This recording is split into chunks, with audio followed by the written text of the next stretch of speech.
नमस्कार दोस्तों, आप सभी का स्वागत है हमारे YouTube चैनल मान्या लाल किताब रेमेडीज में। आज मैं आपके साथ बात करने जा रहा हूं मीन राशि के बारे में और आज का मुख्य टॉपिक होगा सूर्य और शनि की युति का, जो कि 12 फरवरी 2025 से लेकर 14 मार्च 2025 तक कुंभ राशि में बनी है। और इस युति का कैसा प्रभाव मीन राशि के जातकों के ऊपर रहेगा, आज मैं आपके लिए बहुत इंपॉर्टेंट वीडियो लेकर आया हूं। दोस्तों, आज मैं आपके साथ उन दो बड़े ग्रहों के बारे में बात करूंगा जिनको ज्योतिष के अनुसार एक दूसरे का शत्रु कहा गया है। एक तरफ ग्रहों के राजा सूर्य देव, जिनको ऊर्जा का मुख्य स्रोत कहा गया है, जिनकी रोशनी के बिना जनजीवन जो होता है वो अस्त व्यस्त हो जाता है। और अगर हम बात करें ज्योतिष के अनुसार, तो सूर्य हमारे पिता के कारक हैं। सूर्य रेपुटेशन के कारक है कि आपकी समाज में छवि किस प्रकार की है। जिनका सूर्य अच्छा होता है उनकी छवि समाज में, उनकी रेपुटेशन जो होती है वो बड़ी अच्छी होती है। और तीसरा, इनको सरकार का भी कारक कहा गया है। सो जो बड़े बड़े पॉलिटिशियंस होते हैं, जो बड़े बड़े सरकारी पोस्ट के ऊपर बड़े ऑफिसर्स होते हैं, ये लोग बड़े तेजस्वी होते हैं। इनका तेज इनके मुख से और इनकी बातों से पता लगता है। ये लोग लोगों को आकर्षित कर लेते हैं। इनके अंदर एक जबरदस्त आकर्षण जो होता है इनके सूर्य की वजह से होता है। दूसरी तरफ दोस्तों, न्याय के देवता शनि देव, सुखों के कारक शनि देव, नौकरी के कारक शनि देव और हमारे कर्मों के स्वामी शनि देव, ये दोनों ही ग्रह जिनको पिता और पुत्र कहा गया है, आपस में नहीं बनती। तो इस युति का कैसा प्रभाव मीन राशि के जातकों के ऊपर रहेगा, ये वीडियो आपके लिए बहुत इंपॉर्टेंट होने वाला है दोस्तों। जहां पर 12 नंबर लिखा है, ये मीन राशि की कुंडली मैंने आपके सामने बनाई है और ये वीडियो जो है वो चंद्र राशि के ऊपर आधारित है। जिनकी जन्म राशि मीन है उनके लिए ये वीडियो बहुत ज्यादा इंपॉर्टेंट होने वाली है। ज्योतिष शास्त्र के अनुसार जब कोई समय अच्छा आता है तो हम आपको कहते हैं ये समय बहुत अच्छा है, यहाँ पर आप लोगों को इन्वेस्ट कर देना चाहिए या कोई नया काम शुरू कर लेना चाहिए, आपके रास्ते खुलने जा रहे हैं। लेकिन अगर कोई ग्रह किसी खराब भाव में आ जाए तो हम तब भी हमारा यही हमारी ड्यूटी है कि आप लोगों को बताना कि ये शॉर्ट टर्म पीरियड, ये जो 1 महीना है, इसमें आपको कौन कौन से काम नहीं करने। और जो लोग ज्योतिष के अनुसार अपनी जिंदगी में आगे बढ़ते हैं उनको ठोकरें थोड़ी कम ही लगती है। जो होना है वो होकर रहता है, लेकिन जो पत्थर से चोट लगनी होती है वो सुई की नोक जितनी रह जाती है। ताकि जो लोग सतर्क रहकर, उनको पता होता है कि ये समय इस प्रकार से हम लोगों को मैनेज करके चलना होगा। तो ये वीडियो बनाने का मतलब आपको भयभीत करना नहीं है, आपको डराना या किसी वहम में डालना नहीं है, बल्कि आप लोगों को बताना है कि ये समय आप लोगों को किस प्रकार से मैनेज करके चलना होगा, किन चीजों से आपको अपना बचाव करके चलना होगा। दोस्तों, ये युति जो है आपके 12th हाउस 12वें भाव में बनी है, जिसको खर्चों का भाव कहा जाता है। तो आपके 7वें भाव के स्वामी भी बुध जो है वो भी यहाँ पर नीच के प्रभाव में चले गए, क्योंकि 12th हाउस जो है यहाँ पर बुध नीच का प्रभाव देते हैं। तो आपके व्यापार भाव के स्वामी, आपके मैरिड लाइफ के, आपकी बिजनेस, अगर आप पार्टनरशिप में काम करते हैं तो उसके भी स्वामी जो है वो बुध आपके 12th हाउस में चले जाने से इस महीने आपके खर्चों में वृद्धि जो है वो बहुत बड़ी चढ़ी रहेगी। खास करके आपके परिवार में किसी ना किसी चीज को लेकर, जरूरी चीज हो चाहे गैर जरूरी हो, आपको ऐसा लगेगा कि आमदन से ज्यादा तो खर्चे हो रहे हैं। और अपने खर्चों को की वजह से इस समय आपको कर्ज लेना पड़ सकता है। चाहे अपने व्यापार में आपको इन्वेस्ट करने के लिए कोई कर्ज लेना पड़ सकता है, चाहे आपको अपने पर्सनल खर्चों के लिए इस समय कर्ज लेना पड़ सकता है। तो कुछ मैनेजमेंट आपको करके चलना होगा। कर्ज लेना बड़ा आसान होता है लेकिन उतारना बहुत डिफिकल्ट होता है। ये बात आपको अपने दिमाग के रख के ही चलनी चाहिए। सो जितना मिनिमम हो सके उतना आपको अपने एक्सपेंसेस के ऊपर खर्च करके चलना होगा। दूसरी बात, काम का बोझ जो है, लोड जो है वो बड़ा रहेगा और कई कई बार अचानक से कॉन्फिडेंस आ जाएगा और कई बार कॉन्फिडेंस जो है वो लूज हो जाएगा। ऐसी स्थितियां जो हैं आपके दिमाग के ऊपर हैवी रहेंगी। बात करते हैं जो लोग नौकरी करते हैं, नौकरी किसी भी प्रकार से आपको नहीं छोड़नी। हालांकि वहां पर आपकी अपने बॉस के साथ या एम्प्लॉयज के साथ कुछ बातों को लेकर वैचारिक मतभेद हो सकते हैं, आप अचानक से इरिटेट हो सकते हैं, लेकिन किसी भी प्रकार से आपको नौकरी नहीं छोड़नी। ये उत्तम समय नहीं है कोई बहुत बड़ा बदलाव करने का।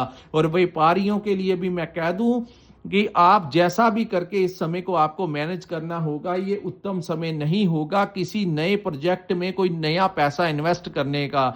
सो अगर आप कोई दुकान चलाते हैं या फैक्ट्री चलाते हैं तो साधारणतया जैसी इन्वेस्टमेंट आपकी है उसी प्रकार से आप चलाएं। कोई बहुत बड़ा कर्ज लेकर या कोई कोई बिल्कुल ही ट्रैक से कोई दूसरी लाइन में ये समय जो है उसको करना, कोई बड़ा कदम उठाने के लिए ये समय उचित नहीं है। तो कुछ चीजों को आपको दिमाग से पेशेंस रख लेना, ये टाइम आपको बड़े अच्छे से मैनेज करना होगा। अगर समझ नहीं लगती है तो आप अपने बड़ों से पूछ लीजिए, अपने मित्रों से पूछ लीजिए, कुछ ना कुछ आपको कोई अच्छी सलाह दे सकता है। लेकिन इस समय जल्दबाजी में आकर कोई बड़ा निर्णय नहीं लेना, ये आपके लिए उचित नहीं होगा। बात करते हैं आपके परिवार की, तो बिजनेस पार्टनर, अगर आप किसी के साथ व्यापार कर रहे हैं, पार्टनरशिप में काम कर रहे हैं, तो वहां पर भी आप लोगों को थोड़ा सा सतर्क रहने की जरूरत है। आंखें बंद करके विश्वास नहीं करना। और अगर किसी बात को लेकर कोई डाउट आपके मन में आता है तो उसको बैठकर आपको क्लियर करना होगा। उसी समय कई बार गुस्से में आकर छोटी छोटी बातों को लेकर या किसी भी बात को लेकर आपको उग्र भाषा का इस्तेमाल नहीं करना। यानी आपकी वाणी जो है इस समय कहीं ना कहीं आपके मुख से बाद में आपको रियलाइज होगा कि अगर मैं उस समय थोड़ा सा कंट्रोल कर लेता तो ये प्रॉब्लम बहुत बड़ी नहीं होती। तो अपने पार्टनर के साथ आपको किसी प्रकार के विवाद में नहीं जाना। और सेम स्थितियां आपकी मैरिड लाइफ के अंदर भी, क्योंकि आपकी मैरिड लाइफ का जो भाव का जो स्वामी है बुध, वो नीच के भाव में चले जाने से यहां पर वो सूर्य, शनि और बुध यहां पर आ गए हैं, तो खर्चे नियंत्रण के बाहर हो जाएंगे। मैरिड लाइफ को डिस्टर्ब करने की कोशिश होगी। तो आप लोगों को चाहिए अपनी मैरिड लाइफ में तो बड़ा पेशेंस आपको बना के चलना पड़ेगा। आपको कई बार ऐसा महसूस होगा कि आपके मैरिड पार्टनर का आपको साथ नहीं मिल रहा, तो एक इरिटेशन उनके साथ आपके रिलेशन में आने की संभावनाएं हैं। तो कोई बड़ी बात को लेकर आपका विवाद जो है हो सकता है। तो ऐसी स्थितियां आपको उत्पन्न नहीं करनी, राई का पहाड़ नहीं बनने देना। एज इट इज आपको शांत रहकर पेशेंस के साथ आपको ये समय निकालना होगा।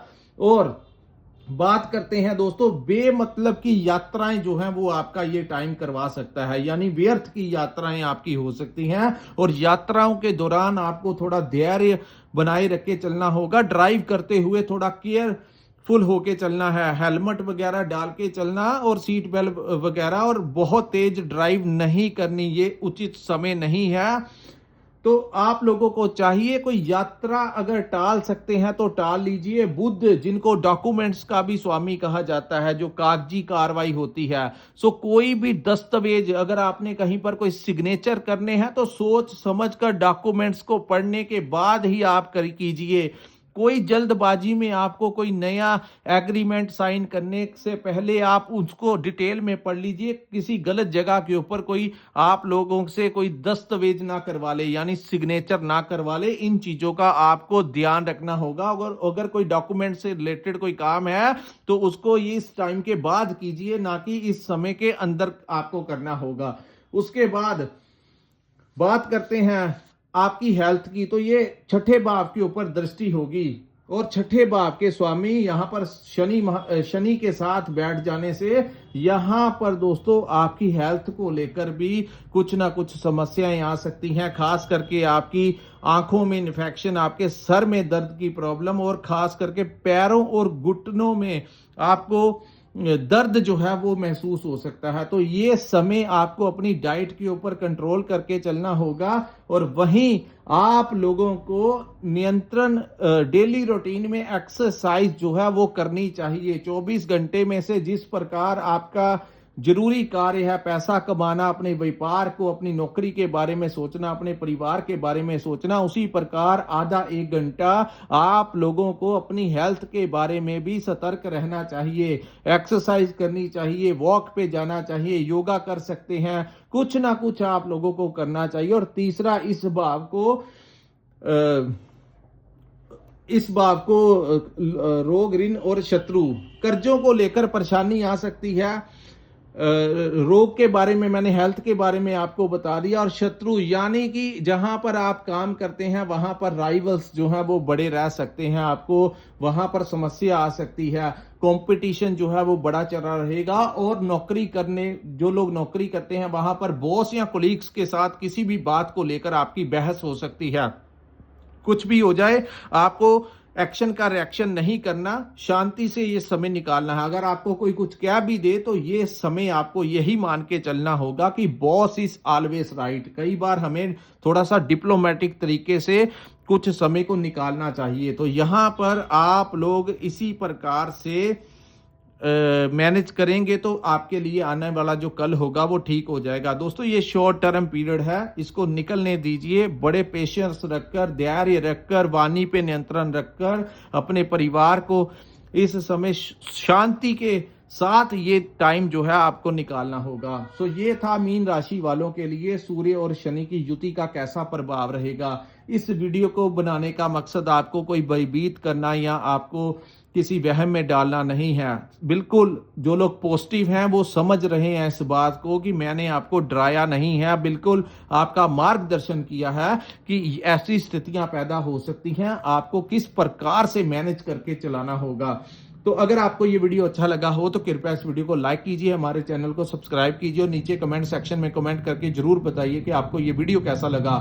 और जिन्होंने अपनी कुंडली का विश्लेषण करवाना होगा, जिनके पास अपना डेट ऑफ बर्थ और टाइम है और वो चाहते हैं अपने आने वाले भविष्य के बारे में जानना, आप लोग स्क्रीन के ऊपर जो हमारा नंबर दिया है वहां पर आप हमारे साथ संपर्क करके अपनी कुंडली का विश्लेषण करवा सकते हैं। इसी के साथ इस वीडियो को मैं विराम लगाता हूं। नमस्कार, जय माता दी।